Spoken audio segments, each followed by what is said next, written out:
अस्सलामुअलैकुम। उम्मीद करता हूँ कि आप खैरियत से होंगे। मैं 646 पार्शियल डिफरेंशियल इक्वेशन के इम्पोर्टेंट एमसीक्यूज के साथ आपकी खिदमत में हाजिर हूँ।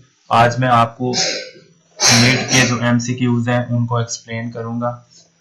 इसमें देखें, सबसे पहला एमसीक्यूज है the backward difference approximation applied on partial U over partial T I comma J is equal. एक आपने बात याद रखनी है, यहाँ पे लफ्ज लिखा हुआ है, वर्ड लिखा हुआ है बैकवर्ड, ठीक है। तो बैकवर्ड के लिए आपने याद रखना है जे माइनस वन, यानी कि आई कामा जे माइनस वन, ये यू के साथ आएगा और आएगा कहाँ पे, माइनस वाली वैल्यू के बाद, यानी कि 1 के U minus U I comma J minus one. ये जो जे माइनस वन है ना, ये आपकी सेकंड वैल्यू के साथ आएगा। एक बात ये याद रखनी है और दूसरी बात याद रखनी है कि ये 1/k है। तो इसमें देखें आप 1/k इधर भी है, 1/k इधर भी है, जबकि आपने याद रखना है 1/k और j माइनस वन इधर सेकंड नंबर पे आएगा, वो आपका फार्मूला ठीक है।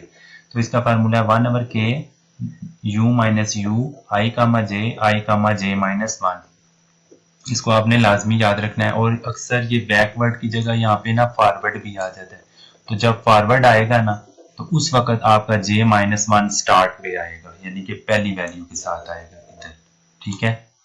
तो ये डिफरेंस आपने याद रखना है। अक्सर वो चेंज कर देते हैं और आप एमसीक्यूज कहते हैं हमने सही मार्क किया था, हमें नंबर नहीं मिला। तो ये डिफरेंस आपने याद रखना है, जे माइनस वन आएगा सेकेंड वाले के साथ। जी, नेक्स्ट एमसीक्यूज बहुत ज्यादा इंपॉर्टेंट एमसीक्यूज है, और ये एमसीक्यूज जो है ना वो वैल्यू चेंज करके आता है। जैसे देखें यहाँ पे एमसीक्यूज है the partial derivative of u x comma y comma z cos x z plus x square y square e की power z with respect to x is given by. तो इसमें आपने क्या करना है, इसका डेरिवेटिव लेना है। तो देखें, जब पहली वैल्यू को डेरिवेटिव हम x के साथ लेंगे ना, तो x खत्म हो जाएगा तो आपके पास आ जाएगा cos z प्लस फिर इसका x स्क्वायर जो है वो क्या बन जाएगा 2x की पावर 2 माइनस वन, तो ये आपका बन जाएगा 2x, ठीक है। 2 माइनस वन 1, 2x और y की पावर 2 और ez सेम इसी तरह आ जाएगा जब हम इसको x के हिसाब से इसका डेरिवेटिव लेंगे। तो इसका जवाब क्या आ जाएगा फिर, cos z plus 2x y की पावर 2 e की पावर z। अक्सर ये पेपर में एमसीक्यूज बहुत ज्यादा आता है और ये वैल्यू चेंज होती है, ठीक है। तो आपको जो वैल्यू दी होगी आपने उस हिसाब से उसको उसका डेरिवेटिव निकालना होगा। चलिए नेक्स्ट एमसीक्यूज की तरफ चलते हैं जी। ये तो सेम वही एमसीक्यूज है जी। नेक्स्ट चलें, इसमें देखें जी, ये वाला एमसीक्यू जो है वो क्या लिखा हुआ है, the partial differential equation is given below is. आपको नीचे पार्शियल डिफरेंशियल इक्वेशन दी गई है, ठीक है। X square plus y square partial u और partial t plus partial square u partial x partial y minus 3u। तो इसमें ना ये लीनियर पार्शियल डिफरेंशियल इक्वेशन भी है, ठीक है। उसके अलावा ये होमोजीनियस भी है। तो इन दोनों में से ना जो आपका है ना एमसीक्यूज, इसका लीनियर पार्शियल डिफरेंशियल इक्वेशन वाला ऑप्शन जो है ना वो भी करेक्ट है और होमोजीनियस वाला भी करेक्ट है। तो चैप्टर में हमने जो पढ़ा था ना, उसमें पहले हमने इनको लीनियर पार्शियल डिफरेंशियल इक्वेशन बोला था और मैंने बताया था कि जो लीनियर पार्शियल डिफरेंशियल इक्वेशन होती है ना, वही आपकी होमोजीनियस इक्वेशन भी होती है। तो इसका आप ना लीनियर पार्शियल डिफरेंशियल इक्वेशन जो है ना वो ऑप्शन करेक्ट है। आप नेट से भी सर्च कीजिएगा, ये डाउट वाला है, इसमें होमोजीनियस भी है लीनियर भी है। तो आपने इसको कंफर्म करना है कि दोनों में से कौन सा सही करेक्ट है। वैसे ये दोनों ही बन रहे हैं। नेक्स्ट एमसीक्यूज की तरफ चलें। The truncation error can be reduced by dash mode terms in Taylor series। ये हमने चैप्टर में पढ़ा था कि हम ट्रंकेशन एरर को रिड्यूस कैसे कर सकते हैं, रिटेनिंग की मदद से, ठीक है। Retaining more terms in the Taylor series, ये एमसीक्यू, ये इसका ऑप्शन करेक्ट है। अच्छा नेक्स्ट चलें। नेक्स्ट एमसीक्यूज आपका है जी, the numerical analysis the term OH is the order of magnitude of the error dash truncation। इसका ऑप्शन करेक्ट है, ये भी आपका हैंडआउट्स में से है। उसके बाद है Crout's method for solving linear system is also known as. Linear equation को सॉल्व करने का जो मेथड है जी वो कौन सा है?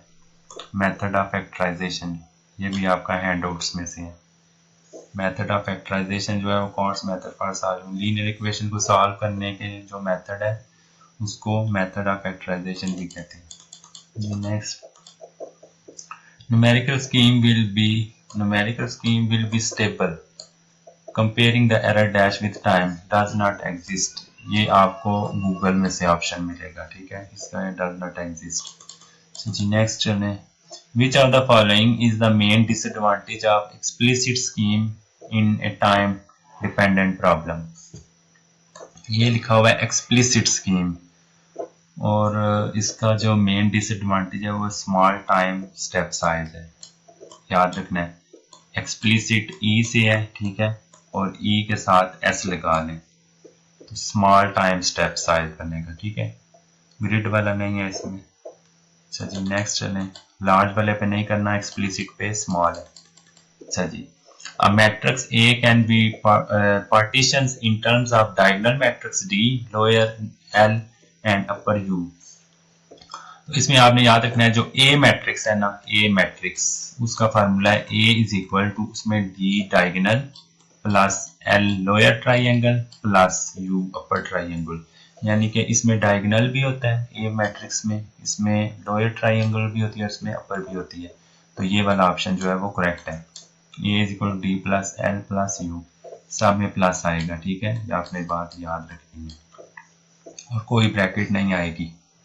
So जी नेक्स्ट चलें, in boundary condition u 0, t is equal u2, t of the partial differential equation which of the following is true। तो इसमें से आपने बताना है जी कौन सी बात ट्रू है। तो मैंने आपको बताया था कि ये जो जीरो होता है ना ये a की वैल्यू होती है और ये जो सेकंड वाला होता है ना ये b की वैल्यू होती है। तो इसमें देखें आपकी a की वैल्यू 0 और b की वैल्यू 2, ये वाला ऑप्शन करेक्ट है, ये 0 और 2। अच्छा जी नेक्स्ट चलें, आगे मूव करें। अच्छा जी, द इम्प्लिसिट, अब क्या है जी, इम्प्लिसिट पहले एक्सप्लिसिट था, ठीक है। Implicit scheme are unconditionally stable allow the use of dash of increment time steps large. Implicit I से बनता है, इसके साथ आप एल लगा लें, ठीक है, आई एल मतलब लार्ज। अच्छा जी नेक्स्ट चलें, जिसमें हमने इम्प्लिसिट पे देखा था ना, इम्प्लिसिट में स्मॉल था। अच्छा जी, an initial condition is like the boundary condition but for dash. वो कह रहा है कि जो इनिशियल कंडीशन होती है ना वो लाइक यानी कि बाउंड्री कंडीशन की तरह ही होती है, बट फॉर लेकिन किसके लिए होती है? टाइम डायरेक्शन के लिए होती है। हमने देखा ना था ना, आपने क्वेश्चन देखे थे उसमें टी की वैल्यू थी गिवन, तो ये टाइम डायरेक्शन के लिए होता है, बहुत इंपॉर्टेंट एमसीक्यू है। अच्छा जी नेक्स्ट क्या है, इम्प्लिसिट आ गई है जी। Implicit scheme do not have any restriction for dash step size. तो ये बोथ ही है, बोथ स्पेस एंड टाइम के लिए, ठीक है, इसमें किसी किस्म की कोई रिस्ट्रिक्शंस नहीं। अच्छा जी नेक्स्ट देखें जी, value of lambda for the given value के, लैम्डा का फार्मूला आपको याद होगा, लैम्डा था अल्फा स्क्वायर था और ये आपने लैम्डा का फार्मूला देख के बुक में से इसको सॉल्व करना है, ठीक है, और ये आपके पास 5 आएगा और कमेंट्स में आपने बताना है कि आपने इसको सॉल्व किया है या नहीं किया। अच्छा जी नेक्स्ट देखें जी, the number of grid points of the boundary condition, ठीक है, ये ए की वैल्यू है, ये बी की वैल्यू है, ए की वैल्यू 0, बी की वैल्यू 2, एच आपने फाइंड, एच इज इक्वल 0.1, यानी कि आपको सारी वैल्यू दी गई है, आपने एन की वैल्यू निकालनी है। तो एन की वैल्यू निकालने का तरीका क्या है, N is equal B minus A divided by H. तो 2 माइनस 0, ठीक है, 0.1, 0.1 पॉइंट खत्म करेंगे तो नीचे 1 और 0 आ जाएगा। अब ये 10 नीचे डिवाइड हो रहा है, ऊपर जाके ये मल्टीप्लाई हो जाएगा, तो 2 मल्टीप्लाई 10 जो है वो आपके पास क्या आएगा, तो ये आपके पास 20 आ जाएगा। नेक्स्ट बहुत इंपॉर्टेंट क्वेश्चन है, वैल्यू चेंज करके वो देता है पेपर में, ठीक है। तो आपने बस एक बात याद रखनी है, ये ए की वैल्यू है और ये आपकी बी की वैल्यू है। Next, from the boundary condition use 0, t, और इसमें देखें ए की वैल्यू 0 है, बी की वैल्यू 2 है, एन की वैल्यू भी गिवन है जी। ए की वैल्यू आपके पास 0, बी की वैल्यू आपके पास 2 और एन की वैल्यू आपके पास 20। तो फार्मूला आपको एन का क्या फार्मूला था, N is equal to B minus A divided by H. अब ये एच इधर आ जाएगा, ठीक है, बी माइनस ए और एन आपका ऊपर मल्टीप्लाई हो रहा था, नीचे आके डिवाइड हो जाएगा, ठीक है। तो इसमें आपके पास देखें बी की वैल्यू क्या है 2 माइनस 0 डिवाइडेड बाय एन की वैल्यू क्या है 20। तो 2 को आप 20 पे जब डिवाइड करेंगे ना तो आपके पास 0.1 आ जाएगा। ये इसका करेक्ट जवाब है। चलिए नेक्स्ट एमसीक्यूज की तरफ चलते हैं जी। Which are the following represent the initial condition. तो initial condition u 0, t is equal to 0, ये आपकी इनिशियल कंडीशन है, ठीक है। इसको आपने कंफर्म भी करना है। अच्छा जी, नेक्स्ट देखें जी, Crank Nicolson scheme is an test scheme. इसको फाइनाइट डिफरेंशियल स्कीम भी कहते हैं जी। ये आप बात आपने याद रखनी है, एक्सप्लिसिट नहीं है, इम्प्लिसिट भी नहीं है, तो ये फाइनाइट डिफरेंशियल स्कीम है।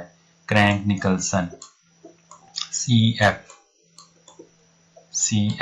F से क्या बनेगा, फाइनाइट डिफरेंशियल। तो जी नेक्स्ट एमसीक्यूज देखें, the number of grid point X direction of the solution domain can be calculated as. The number of grid points X direction, grid points को calculate करने का फार्मूला क्या है, n is equal to p minus A divided by h। इन MCQs को अच्छे से prepare करें और जो मैंने आपको चीज़ें बताई हैं ना उनको आपने माइंड में रखना है, तुक्का नहीं लगाना, गौर से एमसीक्यूज को पढ़ के मार्क करना है। अक्सर वो आपको चेंज एमसीक्यूज देता है, आपने रट्टा लगाया होता है, आप उस हिसाब से मार्क कर देते हैं तो नंबर आपके कट जाते हैं। और दुआओं में याद रखें और इस फाइल को अच्छे से प्रिपेयर कर लें। बहुत शुक्रिया। चैनल को लाइक और सब्सक्राइब मस्ट कीजिएगा क्योंकि ये आपके लिए एफर्ट की जाती है। Thank you. अल्लाह।